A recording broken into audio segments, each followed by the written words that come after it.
নিঝুম রাতে যখন চারপাশ স্তব্ধ হয়ে যায়, যখন পৃথিবীর সব শব্দ ধীরে ধীরে মিলিয়ে যায় নীরবতায়, তখন মানুষের মনের ভেতরের লুকিয়ে থাকা হাহাকারগুলো জেগে ওঠে। জীবনানন্দ দাশের কবিতায় এই একাকিত্ব আর প্রেম এক অদ্ভুত রূপ ধারণ করেছে।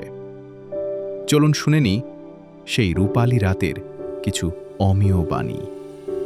সুরঞ্জনা, ওইখানে যেও না গো তুমি, বলো না কো কথা ওই যুবকের সাথে। কখনো ভালোবাসা শুধু মায়া নয়, তার ভেতরে লুকিয়ে থাকে অভিমান আর হারানোর ভয়। ফিরে এসো এই মাঠে ঢেউয়ে, ফিরে এসো হৃদয়ে আমার। যাদের হারিয়ে ফেলি তাদের জন্য মনের ভেতর নীরব এক অপেক্ষা থেকে যায়। আজকে রাতে হাওয়া আছে, নক্ষত্রেরা আকাশের বুকে যেন এক প্রাচীন ও আদিম খেলায় মেতে উঠেছে। রাত কখনো শুধু অন্ধকার নয়, সে রহস্যে ভরা এক নিঃশব্দ পৃথিবী। নক্ষত্রের আলোয় একা দাঁড়িয়ে থাকা এই রাত মানুষের মনের ভেতরের শূন্যতাকে আরও বহুগুণ বাড়িয়ে দেয়।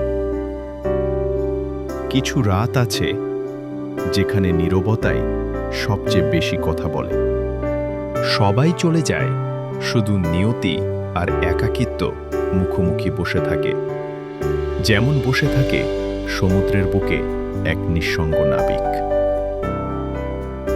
শেষ পর্যন্ত হয়তো মানুষকে সবচেয়ে বেশি সঙ্গ দেয় তার স্মৃতি আর তার একাকিত্ব।